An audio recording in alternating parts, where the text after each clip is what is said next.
The phone vibrated on the nightstand, its buzz slicing through the stillness of the apartment like a blade. I froze, my hand hovering over the half-wrapped bouquet of roses, their petals bruised from my clumsy grip. The screen lit up with her name, Lila, and the preview of her text, going to dinner with the girls instead. The words trailed off, cut by the lock screen, but they landed like a punch to my gut. Valentine's Day. Our third. She was supposed to be here, curled up on the couch, her laughter filling the room as we burned through another bottle of cheap wine. Instead, the apartment felt hollow, the silence heavy with something I couldn't name. I unlocked the phone, my thumb trembling. Going to dinner with the girls instead. We'll celebrate tomorrow, okay? Love you. The words were casual, typed with the same breezy tone she used to order coffee or tease me about my terrible cooking. But something about them gnawed at me. The instead. The vague promise of tomorrow. I set the phone down, the roses forgotten, and stared at the flickering candle on the coffee table. Its flame danced, casting shadows that twisted like doubts across the walls. Lila had been distant lately. Not in a way I could pin down, just small things, like the way she'd linger on her phone, her thumb scrolling through messages she didn't share, or how she'd started taking calls in the other room, her voice low, the words muffled behind closed doors. I'd chalked it up to stress. Her job at the gallery was demanding, her boss a tyrant who thrived on late-night emails. But now, standing in the dim light of our shared space, the air thick with the scent of wax and regret, I wondered if I'd been lying to myself. I tried to shake it off. Lila loved me. She'd said it last week, her arms wrapped around my neck, her breath warm against my ear. But the memory felt fragile now, like a photograph fading at the edges. I grabbed my coat and keys, the need to move overwhelming. If she was out with the girls, fine. I'd surprise her. Show up at the restaurant, play the doting boyfriend.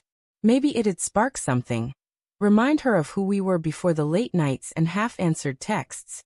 The city streets were alive with couples, their hands intertwined, their laughter a cruel contrast to the knot in my chest.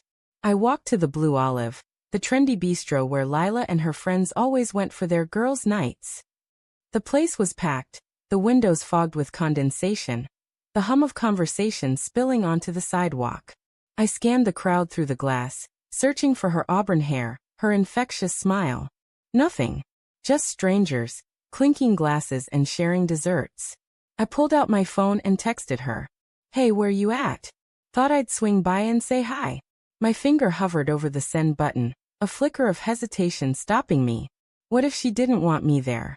What if this was her way of pulling away? I hit send anyway, my heart thudding as the message delivered. No response. The 3 dots of her typing never appeared. Inside, the hostess greeted me with a practiced smile. Table for one? She asked, her eyes flicking over my disheveled jacket. No, I'm looking for someone. Lila Harper. She's here with friends. The hostess frowned, checking her tablet. No reservation under that name. Are you sure she's here? My stomach twisted. Yeah, she said she was. Maybe under someone else's name? Can I take a look around? She nodded, gesturing toward the dining area. I weaved through the tables, the clatter of silverware and laughter grating against my nerves. No Lila. No familiar faces. Just a sea of strangers, their joy mocking my growing unease. I stepped outside, the cold air biting at my face, and called her. Straight to voicemail. Her chipper greeting, "Hey, it's Lila, leave a message," felt like a taunt. I walked back to the apartment, my mind racing. Maybe she'd gone to another restaurant. Maybe her phone died. Maybe she was fine, and I was spiraling over nothing. But the doubts kept coming, each one sharper than the last. The late nights at the gallery. The way she'd flinch when I touched her phone. The perfume on her scarf last week. Something musky, unfamiliar, not hers. Back home. The roses sat wilted on the counter, their scent cloying now. I poured a glass of whiskey, the burn grounding me as I paced the living room. Her laptop was on the couch, its screen dark but tempting. I'd never snooped before. Never had a reason to. But tonight, the weight of her absence pressed against me, urging me to cross a line I couldn't uncross. I opened the laptop. Her password was still the same. Our anniversary, a detail that stung now. Her email was open, a a string of messages from someone named Evan. My chest tightened. Evan. Her coworker, the charming curator with the easy smile and too familiar handshake. The emails were short, casual at first, discussing exhibitions, schedules. But as I scrolled, they grew personal. Can't stop thinking about last night. You looked incredible. When can we do it again? My vision blurred, the words swimming on the screen. I clicked on a photo attachment, my hands shaking. It was Lila, laughing in a dimly lit bar, Evan's arm around her waist. Her eyes sparkled in a way they hadn't for me in months. I slammed the laptop shut, my breath ragged, the whiskey glass slipping from my hand and shattering on the floor. The front door clicked open. Lila's voice called out, soft and hesitant. Babe, you home? I stood frozen, the shards of glass glinting at my feet. She stepped into the room, her coat dusted with snow, her cheeks flushed. What's wrong? She asked, her eyes darting to the mess on the floor, then to my face. Where were you? My voice was low, barely controlled. She frowned, setting her purse down. I told you, dinner with the girls. Which restaurant? The Blue Olive, she said too quickly. Why? They didn't have your reservation. I checked. Her face faltered, just for a second, but it was enough. Must have been a mix-up, she said, her voice thinner now. We went somewhere else after. With Evan. The name dropped like a stone between us. Her eyes widened, her lips parting as if to speak, but no words came. The silence was deafening, confirming everything I'd feared. I stepped closer, my voice shaking. I saw the emails, Lila. The picture. How long? She looked away, her hands twisting together. It's not what you think, she whispered, but the guilt in her voice betrayed her. Don't lie to me.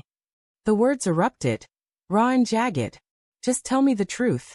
Tears welled in her eyes, but she didn't look away this time. It was a mistake, she said, her voice breaking. It started as nothing, just talking, flirting. I didn't mean for it to go further. I love you, I swear.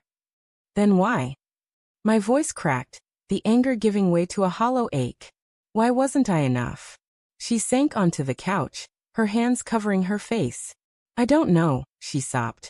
I was lonely. You were always working, and Evan, he was there. It wasn't about love. It was a mistake. I wanted to scream, to throw something, to make her feel the pain tearing through me. But all I could do was stand there, the weight of her betrayal crushing me. The roses, the candle, the plans for tonight. It all felt like a cruel joke. I'm sorry, she whispered, reaching for my hand. I pulled away, the touch burning. I need time, I said, my voice barely audible. I grabbed my coat and walked out, the door slamming behind me. The city swallowed me whole, its lights blurring through my tears. In my pocket, my phone buzzed, another text from her. I didn't read it. Not yet. Because the worst part wasn't the betrayal. It was knowing I still loved her, and I didn't know if I could stop.